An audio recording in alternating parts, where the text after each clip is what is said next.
পুলিচৰ মাইণ্ডছেটত আছে যে দুখীয়া মানুহৰ কাৰণে আইন নাই, দুখীয়া মানুহক গালি গালাজ কৰিব পাৰি। সি আৰু তাৰ অলৰেডি ঘৰত চুৰি হৈছে, আকৌ চুৰটোক ধৰিবৰ কাৰণে আকৌ পুলিচক টকা দিব লাগিব নেকি? কিন্তু এটা ডাবল লছ হৈ গ'ল। চুৰেও নিলে, পুলিচেও নিলে, এইটো তাত কি থাকিলেগৈ?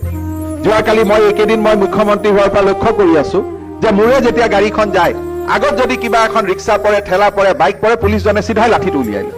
আৰে সিটো কোনো দোষ কৰা নাই, মাত্ৰ মুখ্যমন্ত্ৰীৰ গাড়ীখনৰ আগত এক্সিডেণ্টলি তাতে লাগিলেগৈ। সিওতো নাজানে যে চিফ মিনিষ্টাৰ এই সময়তে ঘৰৰ পৰা ওলাব। গতিকে আমাৰ থানাৰ যিবিলাক SI থাকে, আমাৰ থানাৰ যিবিলাক ট্ৰেফিক থাকে, তেওঁলোকে লাঠি লৈ মানুহবিলাকক ৰাস্তাৰ পৰা গুচাই দিয়ে। আৰে বাবা, মুখ্যমন্ত্ৰী 2 মিনিট ৰখি যাব, থানাৰ মানুহে ৰিক্সাৱালাজনক কিয় মাৰিব?